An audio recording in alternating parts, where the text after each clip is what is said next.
Welcome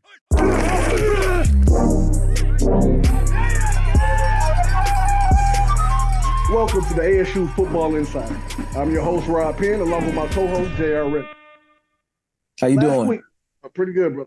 Last Thursday, the Sun Devils teetered on the edge of disaster, narrowly escaping with a victory over Southern Utah, 27-24.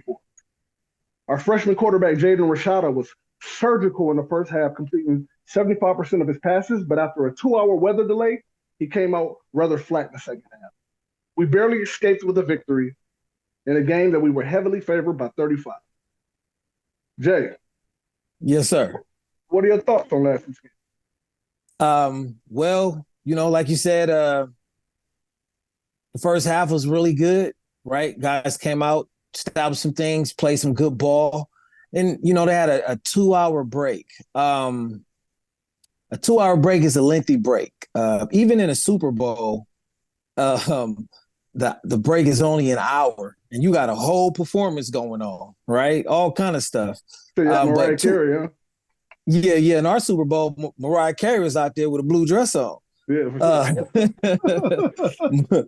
But with that being said, though, it's a lot. That's a lot of time, especially when you're coming back, being a young guy, young quarterback, and a true freshman, was playing high school ball this time last year, right? So I think he learned some things. Obviously, the team is going to go as you go, right? So you got to be on point. Everybody around you be on point. But ultimately, a win is a win. Yeah, we'll take it.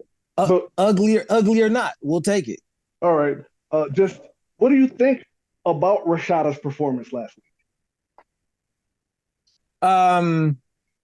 Well, I would honestly just say he looks like a freshman.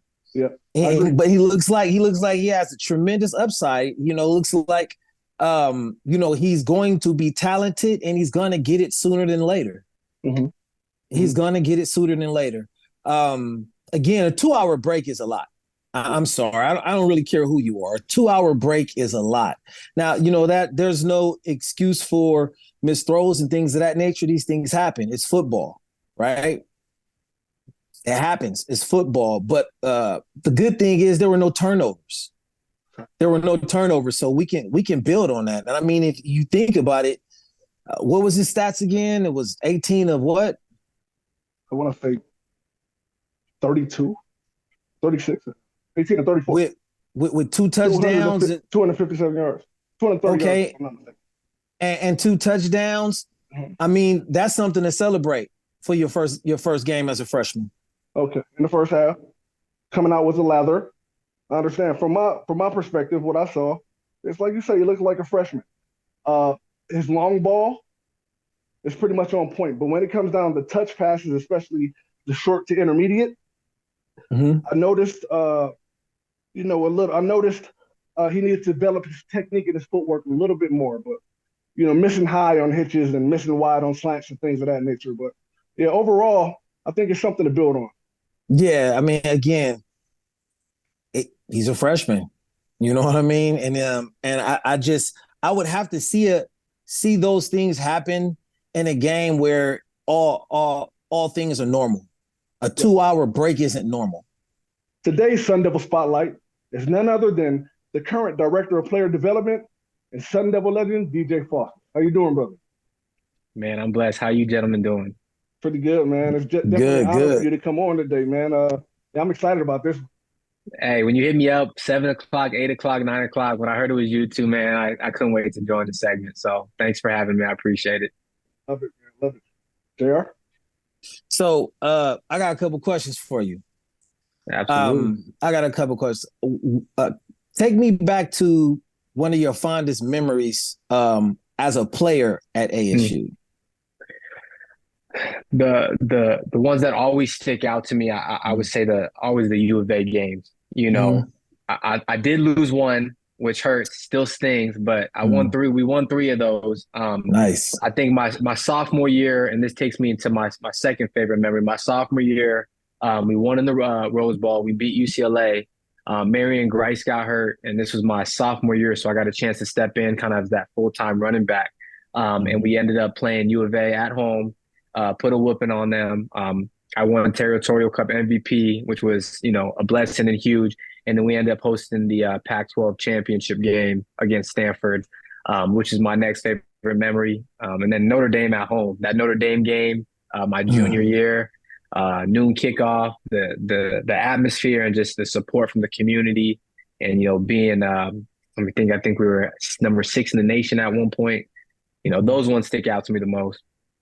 Nice, nice, nice. So now, flip side, right? You've been in the role that you're in right now for how long at ASU? It's already been about 7 months. 7 months. Okay, Yeah. good. So what is the biggest difference transitioning from being a collegiate player to being an NFL player to now being back in the collegiate scene, watching guys attempt to go through it and to endure everything that you've overcome?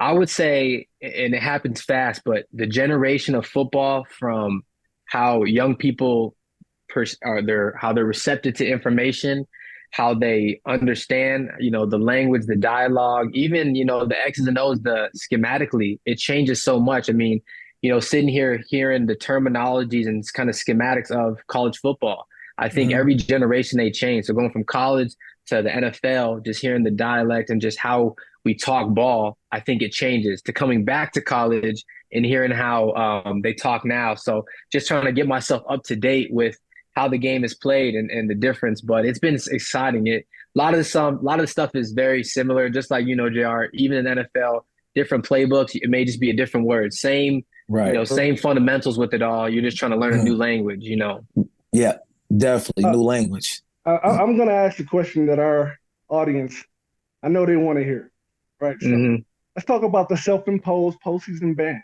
I want to know, how has the aura changed? How has the atmosphere changed around the program? Yeah, I mean, it's always tough. I mean, even as an alumni, and I'm sure JR feels the same, it's always tough hearing news like that, especially for me being around these guys, since January and seeing all the hard work they put in, from the off-season weights to the conditioning to going through training camp, all these things. And then to have to kind of change their mindset in that sense of kind of processing that kind of information, so close to the season. It's tough. But I'll tell you what I told them. I said, at the end of the day, you have an opponent in front of you. You have a chance to win football games, and you have a chance to lead this place better than, when you came here. And every chance you get a chance to play a football game, wearing that maroon and gold, representing, that Sparky, being an ASU football player, that should come with pride. And I said, you still have games to go out there and win, regardless of what happens, let's go out there and win. Let's go out there and win 8, 9, 10 games, whatever it may be. Let's put ourselves in position to say, okay, I say, let's be sad in November. Let's not be sad now. You know what I'm saying? Let's be sad at the end of the season when our record can reflect how we want it to reflect. Let's not be sad now because we can't control now.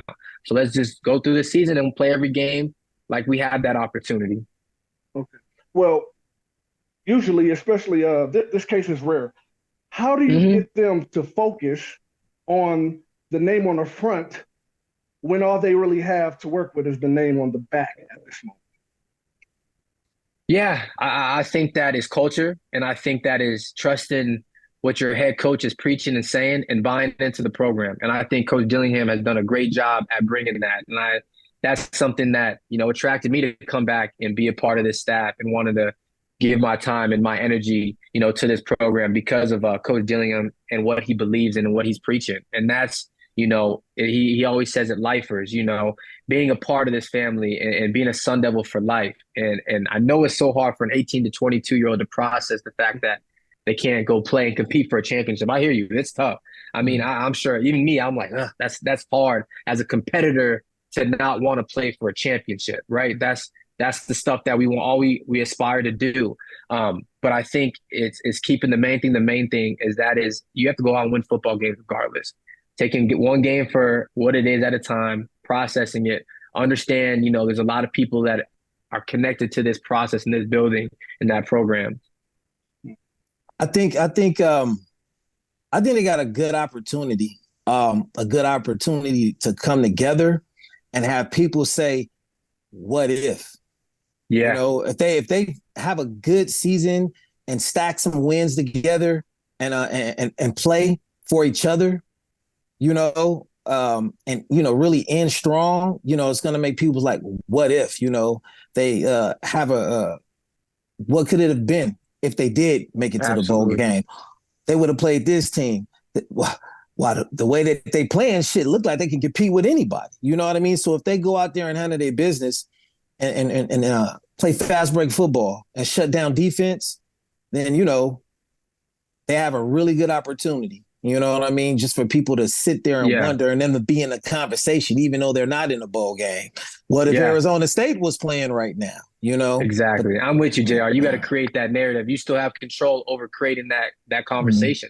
And that's taking care of business 1 week at a time to get to that point where, what if? You still got to go out there and compete. And that's why I'm trying to get them. And I know coach is doing a great job 1 week at a time, because that's the only way to get through a season. You can't focus on that end game or anything like that. 1 week at a time. Yeah. All right. Let's go back 8 months ago, right? A pretty, I guess, a pretty predictable life you had going on, from working in the medical sales, and doing some broadcasting. Right. Having control of everything once you got the niche of it. Let's talk about the experience that you've had in your new position. What has been the biggest learning curve, and what has been the most gratifying experiences? Ooh, the biggest learning curve, I would say, and it's learning curve, but it's also really exciting. And I found such a new appreciation for the process of collegiate sports. Because I think when you're the athlete, and I call them spoiled now, and I'm sure I was spoiled, we all are when we're playing. Your locker's made up. You got they super spoiled now. Hey, JR super spoiled now. JR was at the facility a few months back, and he sees what they are, and I see all this stuff. But seeing as a player, you just expect all these things: the bus to show up on time, the food to be there, all these resources you have. You don't realize, not everyone has that. And I think now being on this side of the operational side, how much work goes into making sure these guys have everything they need to go out there and perform. I found that part so, appreciative and also difficult, being on call for a guy that have a situation. When you have 120 guys that I sense that if they have a problem, they can come to me. But every 18 to 22-year-old thinks their problem is the only problem in the world, So I think that part has been an adjustment for me, is understanding how I thought when I was 18 to 22 years old. My problem is the only problem. They're not, you don't think like that. You're very narrow, you're very narrow vision. So that, and then also I think the biggest joy, man, just seeing guys grow. And I think that's essentially what I wanted to come back and do, help these guys capitalize on this chapter. You got 4, 5, some guys got 6 years now with all these, eligibility years and stuff. But to capitalize on this chapter of your life is too important to not make the most of this and set yourself up for some success, in future. My nephew CJ Fight is a freshman on this team. He's really my guy. Yeah, definitely. He's really big on character, and reliability. So I take it that's pretty much the aura of the team, especially around the younger leaders. So it's pretty cool. Absolutely. And what's awesome about a new head coach, I mean, freshman, sophomore, junior, senior, it doesn't matter. It's a fresh slate. You all have a chance to interview. And I tell these guys, that's essentially what the NFL is. Every day is an interview.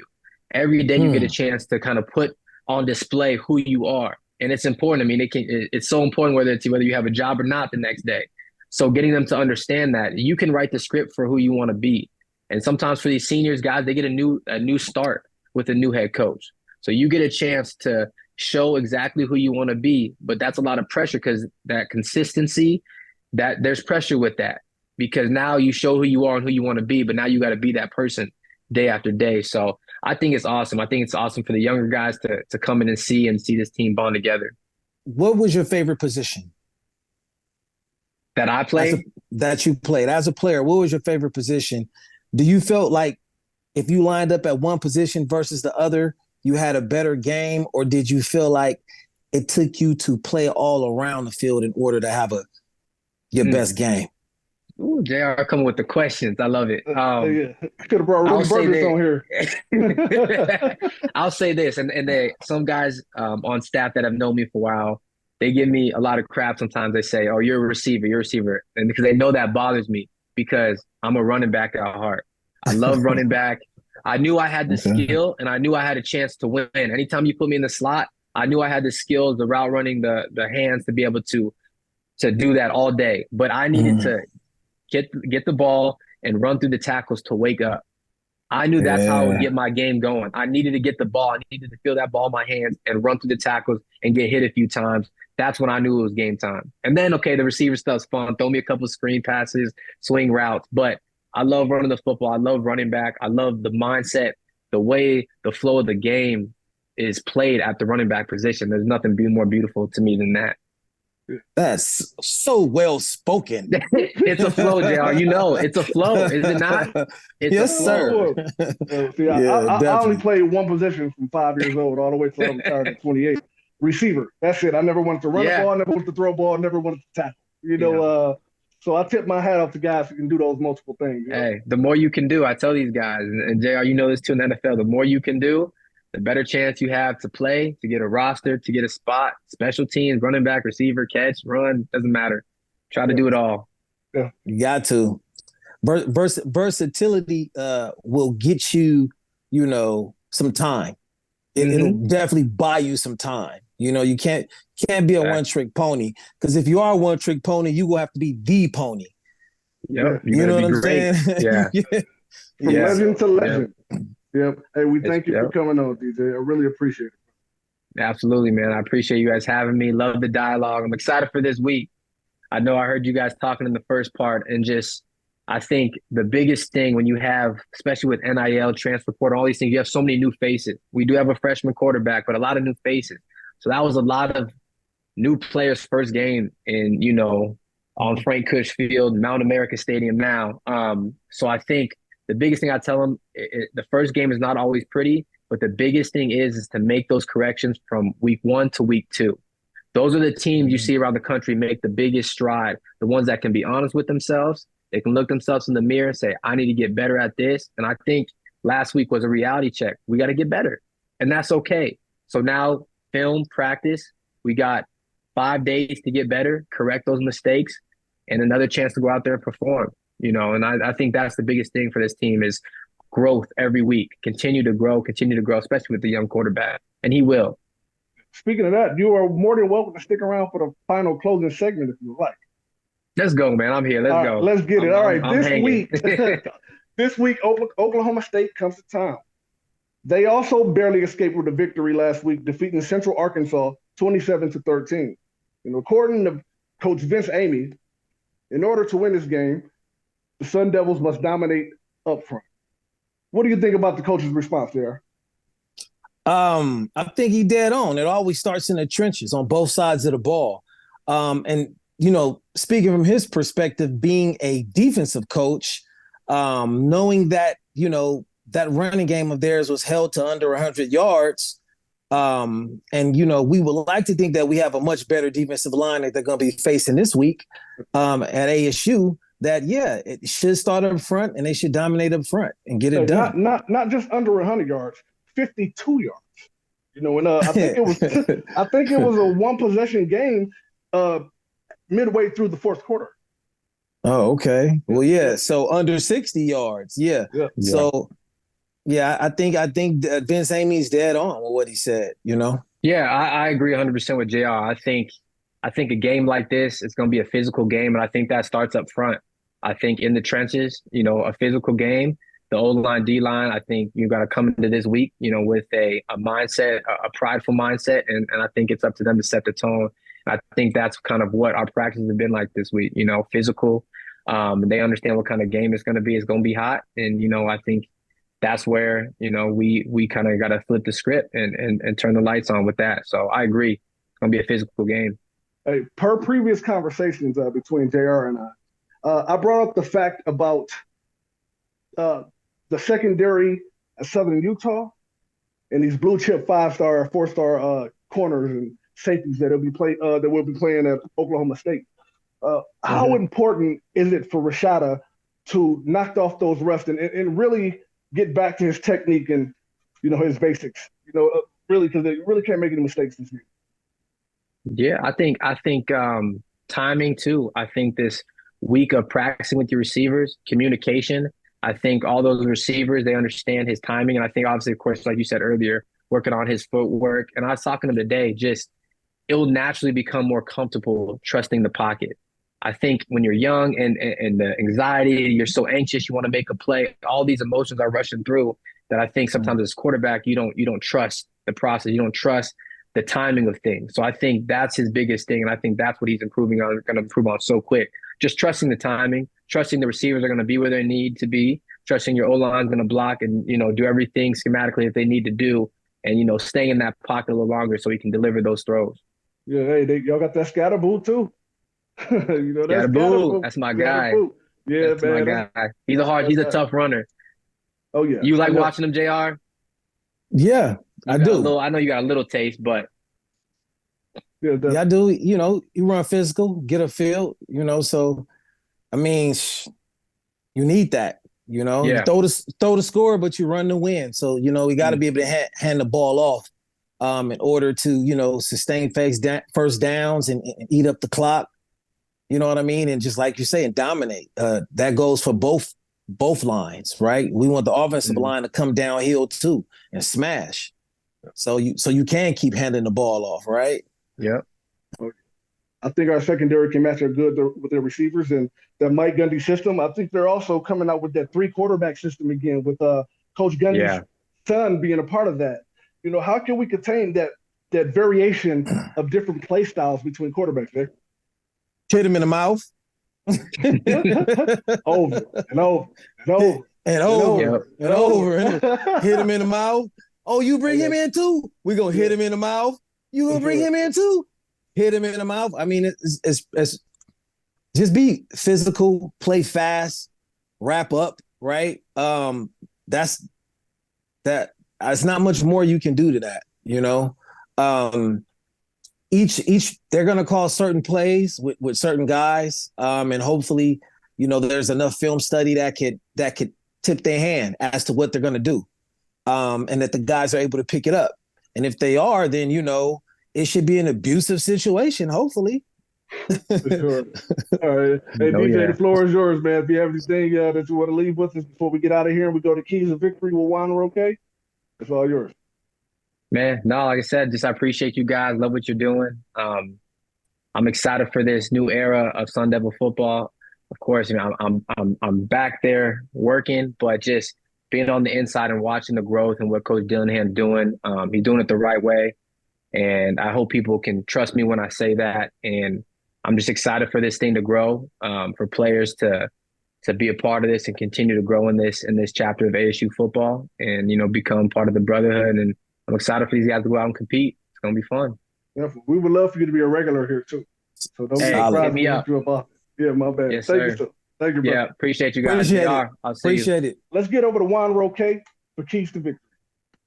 This is Juan Roque with the defensive keys to the game. Huge game this weekend against Oklahoma State. A true test for the ASU as it's going to make the move into the Big 12 in 2024. So this will be a preview of what I would hope to become a really good rivalry game between Oklahoma State and Arizona State. And of course, the defensive side of the ball is going to be huge in this game. The 3 keys to victory for ASU on the defensive side. Number 1 is stop Ollie.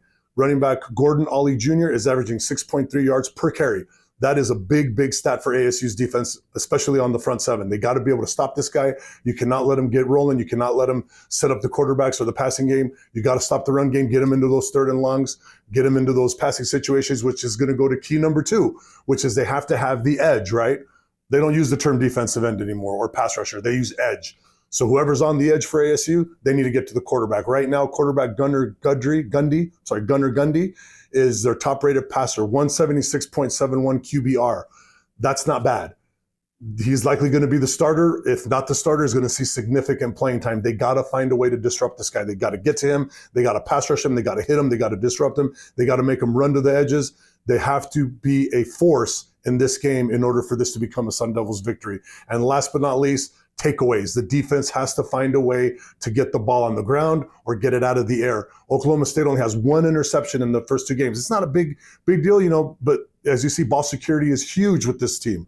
If they can find a way to get some takeaways, set up the offense, give the offense a short field, or maybe even score, pick 6, fumble recovery for a touchdown, it could be a big afternoon for ASU. It's going to be a great game. Get out to the stadium. Go Devils. Let's get this victory.